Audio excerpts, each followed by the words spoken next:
Esta semana en el programa le dimos cuenta de una campaña de la Agencia Antidrogas de Estados Unidos lanzada con el objetivo de atrapar a los líderes del cártel de Sinaloa. Se colocaron letreros con las fotografías de algunos de estos líderes criminales y también el monto de la recompensa que se ofrece.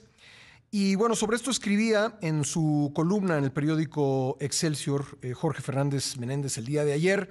Esa columna la tituló "La DEA va contra el cártel de Sinaloa". Lo tenemos en la línea. Querido Jorge, ¿cómo estás?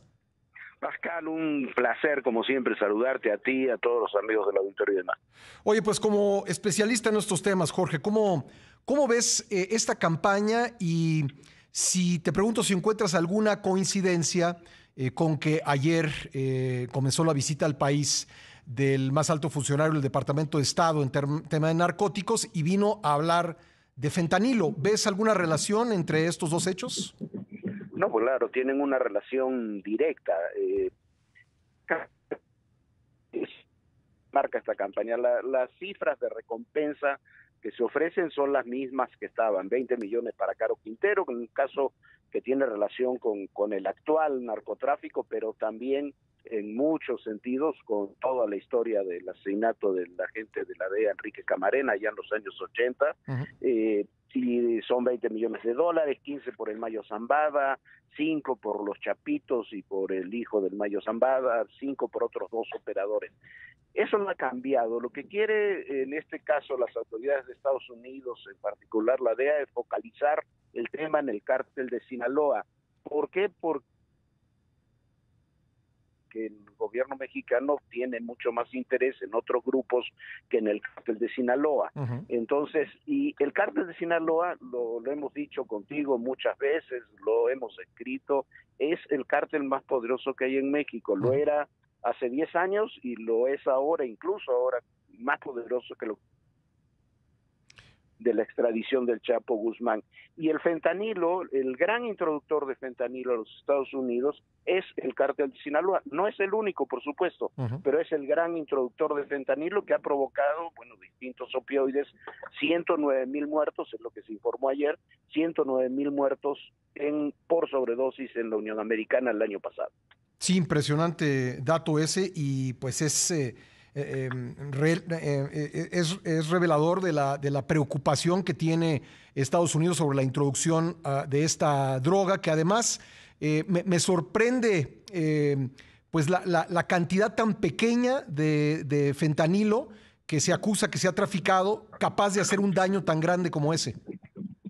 Mira, lo que sé que primero no se sabe exactamente cuánto, es muy fácil traficar fentanilo. Sí. Es una droga inolora, no se puede confundir con muchas cosas, no hay muchos sistemas que, como ocurre con otras drogas, muy fáciles de identificar que se lleva droga, es las cantidades, tú puedes pasar 10 kilos y necesitas 0,5 miligramos para hacer una dosis. Ujú. Entonces, es muy sencillo. Y hay un problema que debe ser atendido muy cuidadosamente, incluso con los temas del fentanilo legal. El fentanilo legal es ampliamente utilizado. Entonces, es hay mucho que hay que hacer en torno a esto, pero las redes ahí están y las redes se conocen y Ujú. los grupos que giran en torno a ella también, ¿no? Entonces, esta campaña y la visita de este alto funcionario para tratar el tema de fentanilo, ¿tú dirías que de alguna manera quiere reflejar el menor interés que tiene el gobierno mexicano en este momento por el cártel de Sinaloa comparado con otros grupos como el cártel Jalisco Nueva Generación? Yo me imagino que sí, Ujú. no lo podemos afirmar, pero pareciera existir una relación, hay una insistencia muy fuerte, no de ahora, de mucho tiempo atrás, de distintas autoridades estadounidenses sobre el cártel de Sinaloa. Causó mucha preocupación el tema del Culiacanazo en su momento, aquel desafortunado, creo yo, saludo del presidente López Obrador a la mamá del Chapo, algunas expresiones del presidente en la mañanera, incluso diciendo no le digan Chapo, es una falta de respeto, como recordarás. Ujú. Entonces me parece que esas son las cosas que han marcado. Y si vemos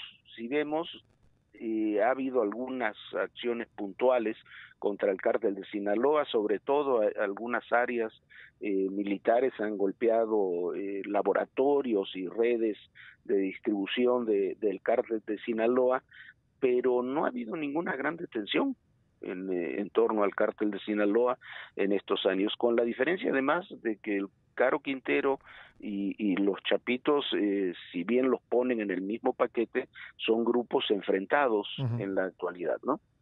Sí, oye Jorge, quiero aprovechar para preguntarte otra cosa, unas imágenes terribles que vimos esta semana de cómo un grupo del crimen organizado, presuntamente del cártel Jalisco Nueva Generación, pues persigue a elementos del ejército en una carretera en Michoacán, y eso quisiera juntarlo con la declaración del gobernador de Michoacán que dice: acá en el estado se acabó la guerra en contra del narcotráfico.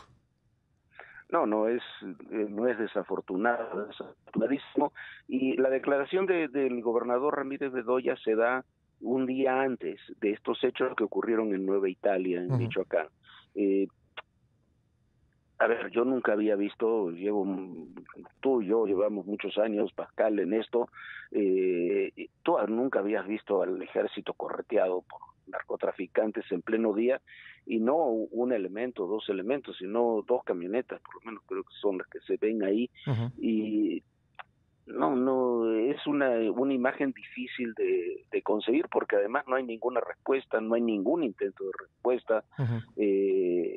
Ahí se nota que hay línea para que no haya, digamos, una orden de que no haya respuesta, y me parece muy preocupante. Y Ramírez Bedoya lo que dice un día antes es, bueno, en otras palabras, abandonamos esta guerra, se retoma incluso en una forma, podríamos decir, exagerada, el lema del presidente de abrazos y no balazos, y bueno, y ocurre después esto, cuando tenemos en Michoacán de los peores números quizás que hay en el país en términos de enfrentamientos de grupos criminales, de territorios controlados por grupos criminales, de asesinatos, de hechos muy violentos. Yo siempre digo, Pascal, que Michoacán es una suerte de laboratorio del narcotráfico. Lo que vemos en Michoacán, y esto no es de ahora, es de muchos años atrás, lo que vemos en Michoacán luego se extrapola a distintos puntos del país, y lo que vimos en Aguililla lo vimos después en Caborca y en otros lugares, y esto lo que estamos viendo en Michoacán, porque no es un hecho aislado, está ocurriendo en Michoacán, donde los dueños de ciertos territorios son los criminales y no el Estado mexicano, lo estamos viendo, se está verificando en otros puntos del territorio. Me parece terriblemente preocupante, no es una anécdota, no es un hecho menor, ¿no? Pues Jorge, siempre un gusto escucharte, muy, muy importante lo que has venido escribiendo en tu columna Razones en el periódico Excelsior. Le recomiendo a toda nuestra audiencia que te lea. Gracias, Jorge, un fuerte abrazo. Un gran abrazo, muchísimas gracias. Gracias. Ahí está Jorge Fernández Menéndez, periodista, analista en temas de seguridad y otros, pero lea su columna para tratar de entender lo que está pasando con este fenómeno del crimen organizado y la inseguridad en general en el país.